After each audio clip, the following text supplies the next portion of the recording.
Nimadan armon qilasiz? Nimadan afsus qilasiz shu yoshgacha? Qur'oni Karimlarda o'qiyolmaganimdan,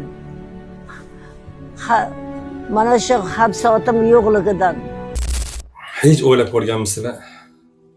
Dunyoviy ilmlarni bolalarga 6-7 yoshdan o'rgatamiz. Matematika o'qiydi, til o'rganadi, sport bilan shug'ullanadi.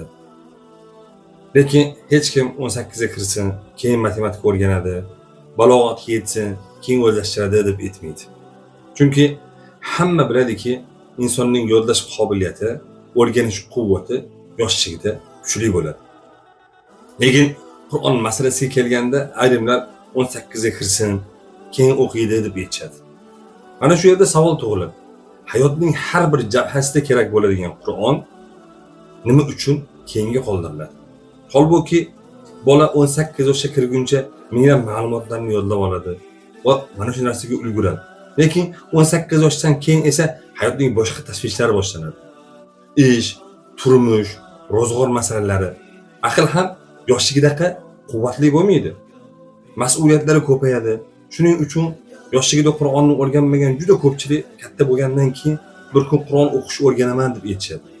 Lekin ana o'sha bir kun hech kelmaydi. Ya'ni vaqtlari ham bo'lmaydi, aqllari ham olmaydi bu narsani. Keyin yosh o'tadi, soch oqaradi, ko'z xiralashadi, yod olish ham qiyinlashadi. Shunda afsus boshlanadi.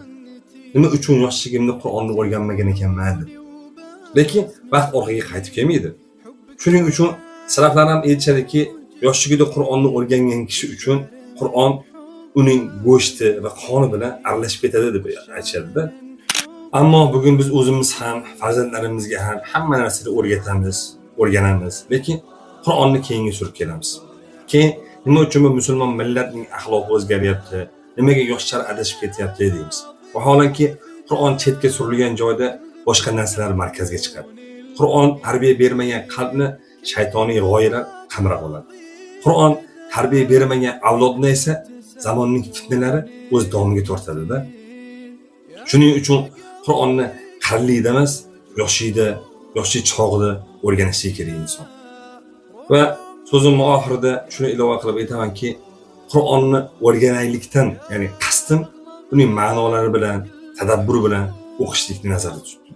Assalomu alaykum va rahmatullohi va barakatuh.